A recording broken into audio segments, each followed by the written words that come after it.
আসসালামু আলাইকুম সুপ্রিয় দর্শক। আপনারা জানেন 5ই আগস্টের পর সারা বাংলাদেশে পুলিশ বাহিনীর মনোবল একেবারেই ভেঙে পড়েছিল।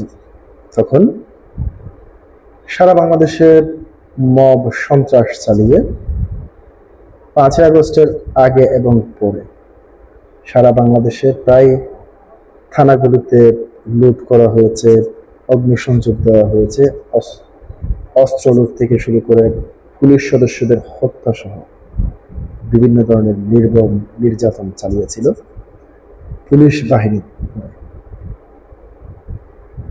প্রিয় দর্শক, অন্তর্বর্তী সরকার ক্ষমতায় আসার পর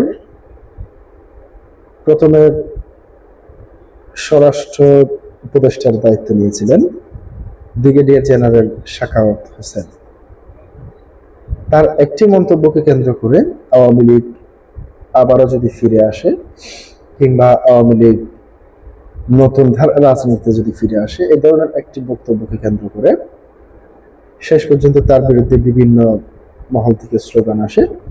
শেষ পর্যন্ত তাকে সেই স্বরাষ্ট্র মন্ত্রণালয়ের পদ থেকে সরে যেতে হয়েছিল। এরপরে স্বরাষ্ট্র মন্ত্রণালয়ের দায়িত্ব নিয়েছিলেন ব্রিগেডিয়ার জেনারেল জাহাঙ্গীর আলম।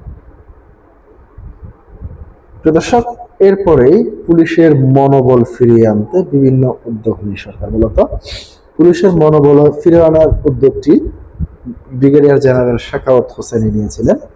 এর পরবর্তীতে সামাজিক যোগাযোগ মাধ্যম সহ সব জায়গায় আলোচনায় উঠে পুলিশের পোশাক পরিবর্তন নিয়ে। আসলে একটি বাহিনীর যখন সারা বাংলাদেশে একটি বাহিনীর উপর যখন নির্যাতন চালানো হয়, সেই নির্যাতনের পরে পুলিশের মনোবল যখন জিরোতে চলে আসে, ঠিক সেই সময় কি তাদের পোশাক পরিবর্তনে তাদের মনোবল ফিরে আসবে, নাকি তাদেরকে কোনো রকম নতুনভাবে মোটিভেশন করে কিংবা তাদেরকে সেই আশ্বস্ত করে, ন্যায় বিচারের আশ্বস্ত করে এবং সেই পুলিশ হত্যার বিচার করবে, এই ধরনের আশ্বস্ত করে তাদেরকে মনোবল ফিরিয়ে আনতে হবে। মূলত অন্তর্বর্তী সরকার যে কাজটি করেছেন, পুলিশ হত্যা থেকে শুরু করে 5ই আগস্টের আগে এবং পরে যতগুলি জুলাই যোদ্ধারা অপরাধ করেছেন, সরকারি স্থাপনায় হামলা থেকে শুরু করে থানা পুড়িয়ে দেওয়া, পুলিশ পুড়িয়ে দেওয়া, অস্ত্র লুট সহ সেই সমস্ত কাজের তাদেরকে বৈধতা হিসেবে তাদের ইন্ডেমনিটি কিংবা দায় মুক্তি অধ্যাদেশ জারি করা। আমরা দেখতে পেয়েছি পরবর্তীতে পুলিশের এমন একটি পোশাক ধরিয়ে দেওয়া হয় যে পোশাকটি পুলিশের পরিচিত না, সেটা একটি কোনো সিকিউরিটি গার্ড কিংবা অন্য সর্বনিম্ন স্তরের একটি পোশাক তাদেরকে ধরিয়ে দেওয়া হয়েছে।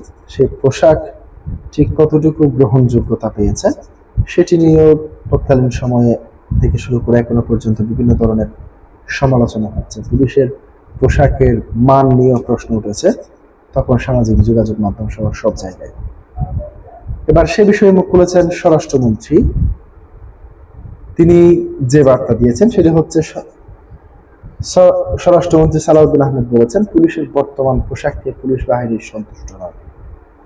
বাংলাদেশের পুলিশ বাহিনী যেন আগের ঐতিহ্যমণ্ডিত কোনো একটি পোশাক ফিরে পায়, সে বিষয়ে সরকারের সর্বোচ্চ মহলে আলোচনা করে দ্রুত একটি সিদ্ধান্ত নেওয়া হবে।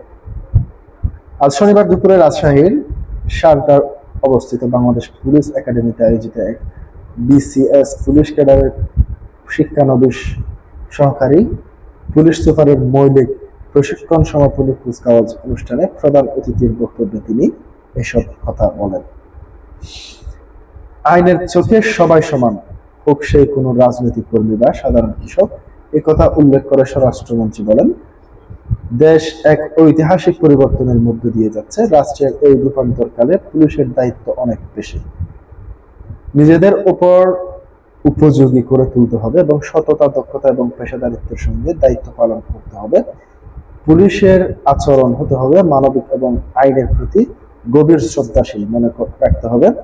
চেইন অফ কমান্ড, শৃঙ্খলা অনুগত্য এবং সম্মিলিত নেতৃত্বে একটি বাহিনীর মূল শক্তি।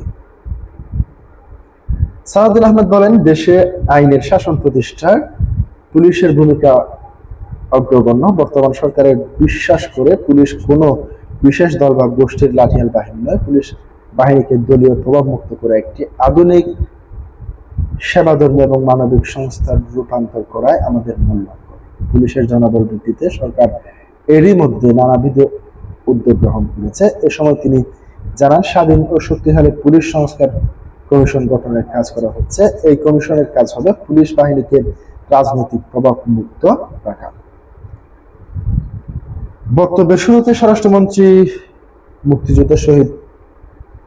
মুক্তিযুদ্ধের ঘোষক জিয়াউর রহমান এবং জুলাই গণঅভ্যুত্থানের শহীদদের গভীর শ্রদ্ধার সাথে স্মরণ করেন। এর সঙ্গে তিনি শিক্ষানবিশ সহকারী পুলিশ সুপারদের